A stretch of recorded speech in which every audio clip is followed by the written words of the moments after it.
Greetings, friends. Jason here for AxodysFC.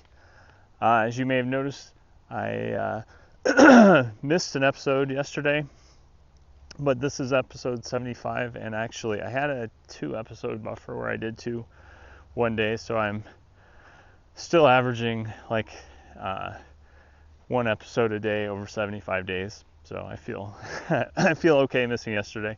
I had one of my daughter's birthdays, and it was just too busy, so I thought, no, I'll take the day off and figure something out for tomorrow, and so that's what I'm doing now on my lunch. The presser for Liverpool with Ange was today, and he had some good comments, good news about not transfers, but player availability, essentially. Brian Hill's practicing with the team finally for the first time in a long time, and so he's potentially available for tomorrow. He has, as I've mentioned before, he definitely has potential on that left winger spot that we're down a man since Perisic hurt his knee. And so it was promising to hear from Ange that he definitely is looking forward to seeing what Brian Hill can do in that spot. So hopefully he'll be in the selection for tomorrow. And then the question is, who will get the start? Well, right now it looks like maybe Manor Solomon. I mean, actually, conceivably, it could be Richarlison or Sonny in conjunction with Richarlison. No way of knowing for sure, but if we're sticking to more recent weeks, then it would probably be Manor Solomon getting the start there. I think that would be my preference, and to again bring Richie on later in the game potentially, but we'll see. Definitely, Richarlison has had big games against Liverpool. That's the beauty of not having a track record with Ange.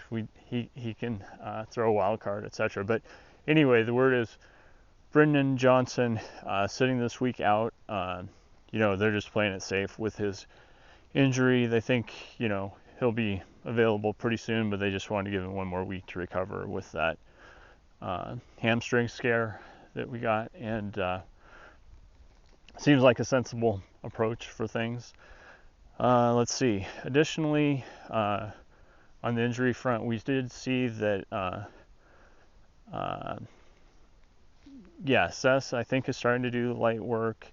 Bentaker is getting some warm-up time, but he's not practicing yet, and still very much a ways off. So anyway, getting towards Liverpool, it's been alluded to that when he was a kid, Ange was a Liverpool fan, even had a poster on his wall probably. And one thing he did clarify today was that basically when he was a kid, in Australia, you had 2 choices, Man U or Liverpool. Some of his friends picked Man U, and he to be keep it interesting, be a contrarian. Of course, he picked Liverpool. And anyway, but the funny comment that he made was he was also a Happy Days fan at the time there, but he doesn't have a picture of Fonz on his wall anymore either. So, you grow up and you pick new allegiances, etc. And obviously, if you're a manager, your team is who you root for. So anyway, just a funny comment, typical Ange, good explanation. Somebody also had the gall to ask him about Madison in terms of fantasy football, and he wanted nothing to do with the question, and basically said he could care less about the guys fantasy football. let's see, anything else? Oh yeah, also back when he mentioned that he followed Dortmund during Klopp's tenure, which was around the time he was managing the Australian national team, and so he had a goalkeeper that was on Dortmund, and interesting to note, the Australian keeper didn't get. He played some for Dortmund, but was not the starter, and only got occasional starts, etc. But interestingly, Klopp, thought highly of the player enough and cared about his player enough that he called Ange up, and just to say, hey, he may not be playing for me, but he's a really good keeper. I hope you realize that, etc. And Ange was like, yeah, I did know that actually, but I was, he was impressed that Klopp would do that for his player. And anyway, yeah, just an interesting little tidbit. But yeah, overall, looking forward to the game, but I'll be basically getting updates on my phone because it is a later game my time. Actually, it's like 9:30, which on a Saturday this time of year cuts into my daughter's game, their own soccer game times. So obviously I will be attending those and not worrying about what Spurs are doing.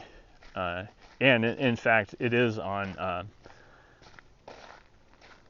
good old USA Network, which I can't easily watch unless I coordinate with my in-laws some way or figure out some shady stream. So yeah, I wouldn't have been able to really watch it easily anyway. So disappointing, but I'll definitely be tracking down the replay, and hopefully it'll be a good one to catch up on.